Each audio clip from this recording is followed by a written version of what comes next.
छोड़ो मेहंदी, खड़ग उठा लो, खुद ही अपना चीर बचा लो। दूत बिछाए बैठे शकुनी, मस्तक सब बिक जाएंगे। सुनो द्रौपदी, शस्त्र उठा लो, अब गोविंद नहीं आएंगे। कोलकाता के अंदर एक डॉक्टर अपनी रात की ड्यूटी कर रही थी। तभी पता नहीं कहाँ से एक हैवान आता है, उस बेटी का रेप करता है और उसे मौत की नींद सुला देता है। और ये घटना घटी है उस जगह पर जहाँ पर कन्या को देवी का रूप माना जाता है।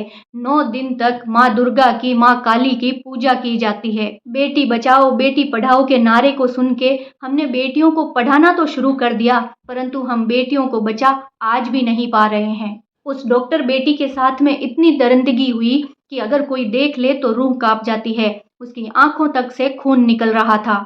उस डॉक्टर के कूल्हे की हड्डी टूट गई, उसकी टांगों को चीर दिया गया, उसके पूरे जिस्म पर निशान ही निशान थे और वो खून से लथपथ पड़ी थी। कल्पना भी कर सकते हैं आप कि जब उसके पिता ने अपनी बेटी को इस हालत में देखा होगा, क्या बीती होगी उस पे। क्या अब भी आपको लगता है कि आपकी बेटियां सुरक्षित है? मैं फिर से कहती हूँ, ये कलयुग है जहाँ पर नारी की पूजा नहीं होती है। यहाँ पर हर कदम कदम पर भेड़िए बैठे हैं आपकी बेटियों को नोच खाने के लिए, और आप हर जगह अपनी बेटी के साथ नहीं हो सकते। इसलिए अपनी बेटी को सिखाइए कि वो खुद की रक्षा खुद कैसे कर सकती है। अपनी बेटी को ये हिम्मत दीजिए कि बेटा तेरी तरफ कोई आंख उठा के देखे ना, तू भले ही उसकी आंखें बाहर निकाल के ले आना, बाद में जो होगा हम देख लेंगे। लेकिन हम ऐसा करते नहीं है।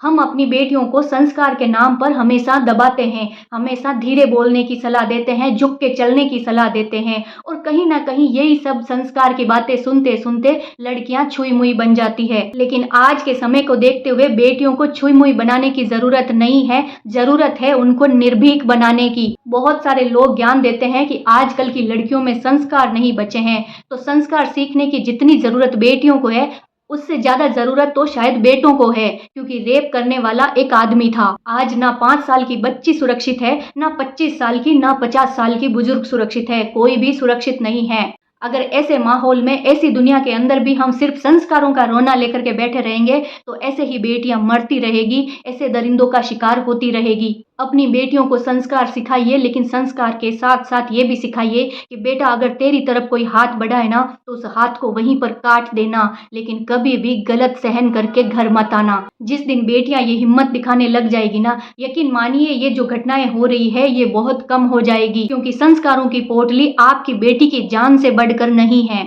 दुनिया समाज ये सब तो ऐसे ही कहते रहेंगे। दुनिया और समाज के लिए अपनी बेटियों को कमजोर मत बनाइए, अभी भी समय है, समझ जाइए। कोलकाता में उस बेटी के साथ जो घटना हुई, ऐसी घटना दुनिया की किसी भी बेटी के साथ में ना हो, हम तो यही इच्छा करते हैं, और साथ ही हम ये उम्मीद करते हैं कि जल्दी से जल्दी उस बेटी को न्याय मिले। जय श्री कृष्ण।